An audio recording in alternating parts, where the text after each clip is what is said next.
18 വരെയുള്ള തിരുവചനഭാഗം. പിന്നീട് അവർ 19 ഭക്ഷണത്തിലിരിക്കുമ്പോൾ അവരവർക്ക് പ്രത്യക്ഷപ്പെട്ടു.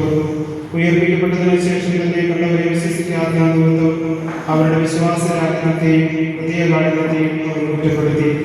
അവൻ അവരോട് പറഞ്ഞു, നിങ്ങൾ ലോകത്തെങ്ങും പോയി എല്ലാ സൃഷ്ടികളോടും സുവിശേഷം പ്രസംഗിക്കുകയും വിശ്വസിച്ച് സ്നാനം സ്വീകരിക്കുന്നവൻ രക്ഷിക്കപ്പെടും, വിശ്വസിക്കാത്തവൻ ശിക്ഷിക്കപ്പെടും. വിശ്വസിക്കുന്നവരോടുകൂടെ ഈ അടയാളങ്ങൾ ഉണ്ടായിരിക്കും. അവർ എൻ്റെ നാമത്തിൽ പിശാചുക്കളെ ബഹിഷ്കരിക്കും, പുതിയ ഭാഷകൾ സംസാരിക്കും, അവർ സർപ്പങ്ങളെ കൈയടിക്കും, മാരകമായി എണ്ണ കുടിച്ചാലും അത് അവരെ ഉപദ്രവിക്കുകയില്ല, അവർ രോഗികളുടെ മേൽ കൈകൊള്ളിക്കും, അവർ സുഖം പ്രാപിക്കുകയും ചെയ്യും. ദൈവമേ,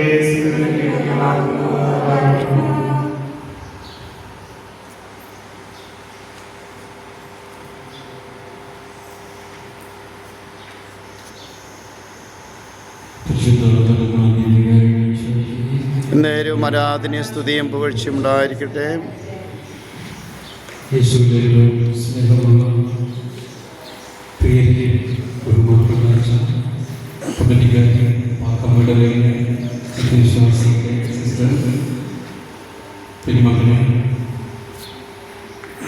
ഇന്ന് പ്രത്യേകമായിട്ട് നമ്മൾ മിഷൻസിന്റെ ആഗോളസഭ ആചരിക്കുകയാണ്.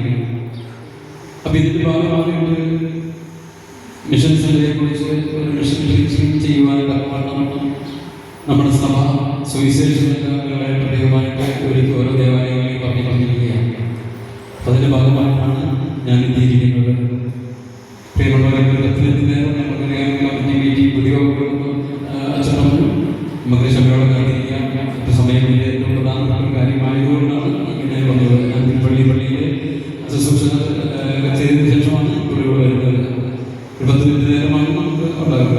എല്ലാവരും ക്ഷമയോടെ കാണിക്കുക. നമ്മുടെ പരിശുദ്ധ പിതാവ് ലിയോ മാർപ്പാപ്പാ പ്രകാരം പറഞ്ഞു, ഐക്യമുള്ള സഭ എപ്പോഴും സമാധാനവും നീതിയും തേടുന്നു.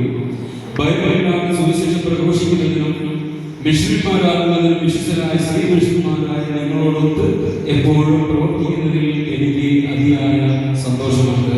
അതിനാൽ നിങ്ങൾ പോയി എല്ലാ ജനതകളെയും ശിക്ഷപ്പെടുത്തുകയും എന്ന ഈ യേശുവിന്റെ വചനം 28-10-19-20 ഇതെടുത്തുകൊണ്ട് വിശുദ്ധ പിതാവുമായാണ് ഞങ്ങൾ ലോകമൊക്കെ പോയിട്ട് ഈ സുവിശേഷ ശുശ്രൂഷ ഏറ്റവും തീക്ഷ്ണതയോടുകൂടി ചെയ്യണമെന്ന് അതിൽ ഞാനും പങ്കാളിയാണ്. ഞാനും ഒരു മിഷനറിയാണ്. ഞാനും മിഷൻ പ്രവർത്തനമാണ് ചെയ്യുന്നത്. എല്ലാ പിതാക്കന്മാരും മിത്രന്മാരും വൈദികരും സന്യസ്തരും സമർപ്പിതരും തിരുസഭ മുഴുവനും ഈ മിഷൻ പ്രവർത്തനത്തിൽ സജീവമായി പ്രവർത്തിച്ചുകൊണ്ടിരിക്കുകയാണ്. പ്രിയമുള്ളവരെ, ഈ മിഷൻ ആരംഭിക്കുന്നത് യേശുവിൽ നിന്നാണ്. യേശു തന്റെ മക്കളുടെ അപ്പോസ്തലന്മാരെ തിരഞ്ഞെടുത്ത് വിശദീകരിച്ച് അവരെ വിളിച്ചു, തിരിച്ച് വിശദീകരിച്ച് അവരെ ദൗത്യം നിങ്ങൾ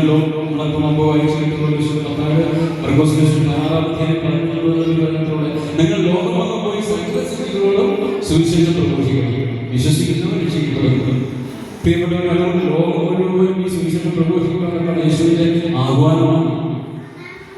അത് നമ്മൾ എല്ലാവർക്കും നമ്മളിൽ ഈ വിളിയുണ്ട്. അപ്പൊ ഈ ദൗത്യം നമ്മളെ ഏൽപ്പിച്ചിട്ടില്ലയോ? അതുകൊണ്ട് നമ്മൾ യേശുവിനെ സ്വീകരിക്കണം. ഓരോ പരിശുദ്ധ കുർബാനകളുടെയും ഇതാണ് നമ്മൾ സ്വീകരിക്കുന്നത്. പ്രിയപ്പെട്ടവരെ, അതുകൊണ്ട് ഇത് സാർവത്രികമാണ്, ലോകം മുഴുവനുമുള്ള ഒരു ദൗത്യമാണ്.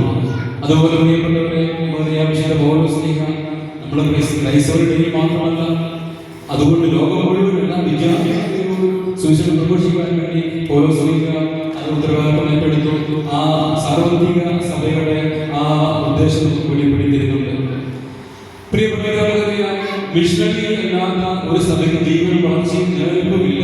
അതിനാണ് തിരുസഭ സ്വഭാവത്താലെ മിഷണറിയാണ് എന്ന് സഭ പഠിപ്പിക്കുന്നത്. അപ്പം സഭ മിഷണറിയാണ്. സഭയുടെ ഏറ്റവും വലിയ ദൗത്യം ഈ മിഷൻ പ്രവർത്തനമാണ്. ഈ മിഷൻ പ്രവർത്തനമാണ് നമ്മളെല്ലാം ഒന്നുചേർന്ന് ചെയ്യുന്നത്. നമ്മളെ മിത്രന്മാരും വൈദികരും അതുപോലെ സന്യാസികളും ഇവിടെ കൊയർ പാടുന്ന കുഞ്ഞുങ്ങളും അതുപോലെ തന്നെ അധ്യാപകരും ധ്യാനം ചെയ്യുന്നവര്, അതുപോലെ തന്നെ ഈ പള്ളി ഭരണം നടത്തുന്നവര്, അതുപോലെ ചെറുപരമായ എല്ലാ ശുശ്രൂഷകളും എല്ലാ ഭക്തസംഘങ്ങളൊക്കെ ചെയ്യുന്നത് ഈ മിഷൻ പ്രവർത്തനമാണ്. അപ്പൊ നമ്മള് പരിശുദ്ധ മാമോദീസ മുദ്ര വെക്കപ്പെട്ട് നമ്മൾ സഭയിലേക്ക് പ്രവേശിച്ചു. ഇപ്പോൾ മാമോദീസ സ്വീകരിച്ച എല്ലാ മക്കൾക്കും ഈ ഒരു ദൗത്യമുണ്ട്. അത് മരണം വരെ നമ്മൾ തുടരേണ്ടിയിരിക്കുന്നു. അത് ദൈവം നമ്മൾ ആവശ്യപ്പെടുന്നുണ്ട്. പ്രിയപ്പെട്ടവരുടെ വിശ്വാസികളെല്ലാം സഭയ്ക്ക് ആവശ്യം. ഒരു മിഷണറിയാണ് സഭയ്ക്ക് ആവശ്യം. അതുകൊണ്ട് തന്നെയാണ് പരിശുദ്ധാത്മാവിനാൽ പ്രചോദിതരായി കാലഘട്ടങ്ങളിൽ ഇത് പ്രത്യേകമായി മനസ്സിലാക്കിയപ്പോൾ ഈ സഭയിൽ നമുക്ക് സ്കൂളുകളുണ്ട്, കോളേജുകളുണ്ട്, ഒത്തിരി ഇടവ പ്രവർത്തനങ്ങളൊക്കെ ഉണ്ട്. പക്ഷേ നമുക്ക് ഒരു കൈമോശം വന്നു പോയ കാര്യമാണ് സുവിശേഷം. ഇത് പ്രഘോഷിക്കപ്പെട്ടു. ഈ സുവിശേഷമാണ് നമുക്ക് ജീവൻ നൽകുക. ഇതാണ് സ്വർഗ്ഗത്തിലേക്ക് എത്തിക്കുക. ആരാണ് സുവിശേഷം? യേശു തന്നെയാണ് സുവിശേഷം.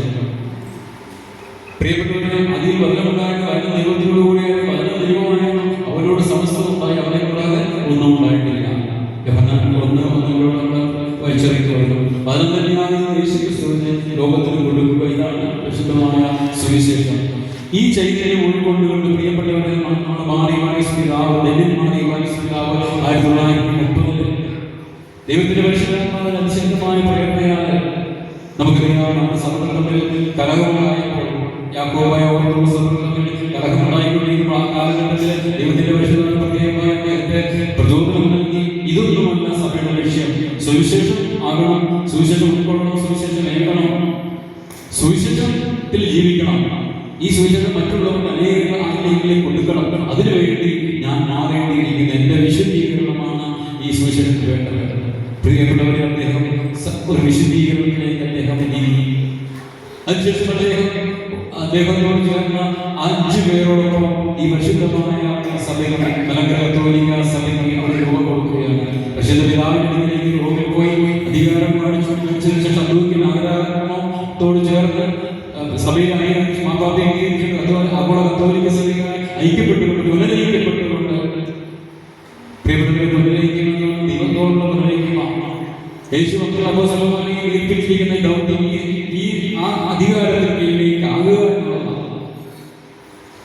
അവിടെ ദൈവത്തിന്റെ പത്രോസിന്റെ സിംഹാസനത്തെ അംഗീകരിച്ചുകൊണ്ട് പരിശുദ്ധ പിതാവ് മാത്രമേ നമ്മൾ കാണിച്ചു തന്നു. എല്ലാ കലഹങ്ങളും, എല്ലാ സ്വാർത്ഥ ലാഭങ്ങളും, നേതൃത്വങ്ങളും എല്ലാം ഉപേക്ഷിച്ച് അങ്ങനെ പിതാവിന് മാത്രം നമ്മൾ കാണിച്ചതാണ് പുനരയിക്ക പ്രസ്ഥാനം.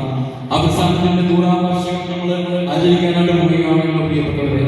അപ്പൊ അതിനു മുമ്പ് സഭ ഒരിക്കലും കൂടി നമ്മുടെ ശക്തി പ്രാപിക്കണം. ഇതൊന്നും എല്ലാ വിശ്വാസികളും അറിയണം. നമ്മുടെ ഈ പ്രേക്ഷിക ദൗത്യം അതിനു വേണ്ടിയാണ് പ്രിയപ്പെട്ടവരെ.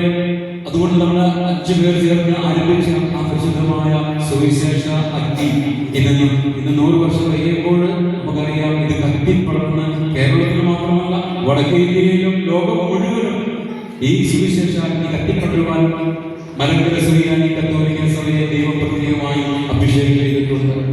ഇത് നമ്മൾ തിരിച്ചറിയണം. അതുകൊണ്ട് മലങ്കര സുറിയാനി കത്തോലിക്ക സഭയിൽ അംഗമായിരിക്കണം. നമുക്ക് അഭിമാനിക്കാൻ പറ്റണം. ഞാനൊരു മലങ്കര കത്തോലിക്കക്കാരനാണ്.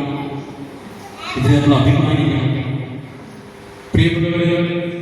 അതുകൊണ്ട് 1930 നമ്മുടെ സഭ അവിടെ നിന്ന് തുടങ്ങിയെങ്കിലും നമുക്കറിയാം, കേരളത്തിൽ മാർത്താണ്ഡം, തിരുവനന്തപുരം, ബത്തേരി, പുത്തൂർ, അതുപോലെ ഭദ്രാസന പാഠശാലയും ഭദ്രാസന ഭദ്രാസനങ്ങളെല്ലാം ആരംഭിച്ചു. അതിവേഗത്തിലാണ് ഇത് വളരെ ഞാൻ ഓർക്കുകയാണ്. 1978 കാലഘട്ടത്തിൽ ഭക്തിരൂപത നിലവിൽ വന്നപ്പോൾ ബസിലിലൂടെ ആദ്യമുണ്ടായിരുന്നതാണ് മലങ്കര നമ്പിയാറുകളിലെ ആ പള്ളി. അപ്പൊ അവിടെ കൊച്ചുമക്കളെ പോലെ സ്കൂളിൽ അന്ന് കക്ഷിവെള്ളം നടക്കുന്ന കാലഘട്ടത്തിൽ എന്റെ അർത്ഥം നല്ല മദ്യപാനി. പക്ഷേ ആരെങ്കിലും ഭംഗി വഴിപോട്ടു ദാവീദ് അവിടെ ഒരു പള്ളി തുടങ്ങി. അവിടെ പോയപ്പോൾ ചെറിയ ബഹളമൊന്നുമില്ല. ദൈവത്തെ ആരാധിച്ചാൽ പോലെ പ്രിയപ്പെട്ടവർ, ഞങ്ങൾ 10 മക്കളാണ്. ഞങ്ങളെ വിളിച്ചു കൂട്ടിക്കൊണ്ട് ആ അപ്പൻ ഈ 5 കുഞ്ഞുങ്ങളും കയ്യിൽ 5-8 കിലോമീറ്റർ ദൂരെ പോയി നമ്പിയാറുകളുടെ പള്ളിയിൽ പോയി ഇടവെച്ചു. അതൊന്നും മനസ്സിലായില്ല. സത്യവേദപുസ്തകം തൊട്ടുകൊണ്ട് ആഗോള കത്തോലിക്ക സഭയിലേക്ക് അംഗമാകുന്നു എന്ന് സത്യം ചെയ്തുകൊണ്ട് മലങ്കര കത്തോലിക്ക സഭയിൽ അംഗമായി. പ്രിയപ്പെട്ടവരെ, ഒരു അഭിഷേകം, ഒരു വലിയൊരു അഭിഷേകത്തിന്റെ അഗ്നി കൊടുക്കാട്ട് എതിരെ ആനിവേശിക്കുന്നുണ്ടോ? എന്നെ പോലെ ഈ സഭയിൽ അംഗമായിരിക്കാൻ എല്ലാവരിലേക്കും അത് ആനിവേശിക്കുന്നുണ്ട്. പ്രിയപ്പെട്ടവരെ, ശുശ്രൂഷയിൽ കൊഴുവണിയിലേക്ക് പള്ളി കൊണ്ടുപോകുന്നു. ഞങ്ങൾ 5 കുടുംബങ്ങൾ അവിടെ ഉണ്ടായിരുന്നത്.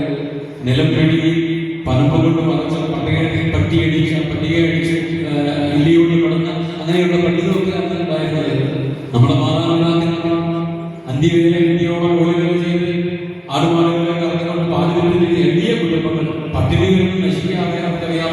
ബസ്സിൽ രാവിലെ ഗോതമ്പ് വേണ്ടെങ്കിൽ പാൽപ്പാലെല്ലാം അവർക്ക് കൊടുത്തുകൊണ്ട് ഭക്ഷണം കൊടുത്തുകൊണ്ട് പാൽപ്പാലം കൊടുത്തുകൊണ്ട് അവർക്ക് ജീവിക്കാൻ സൗകര്യങ്ങൾ ഒരുക്കിക്കൊണ്ട് വിദ്യാഭ്യാസമില്ലാത്ത മക്കൾക്ക് വിദ്യാഭ്യാസം കൊടുത്തുകൊണ്ട് ഇന്ന് ഒരു ഒത്തിരിയോ സമ്പന്നരായ പ്രിയപ്പെട്ടവരെ എനിക്ക് ആ കുടുംബം അതിൻ്റെ അനുഗ്രഹങ്ങളെ പറ്റി സ്വീകരിക്കാൻ പറ്റി.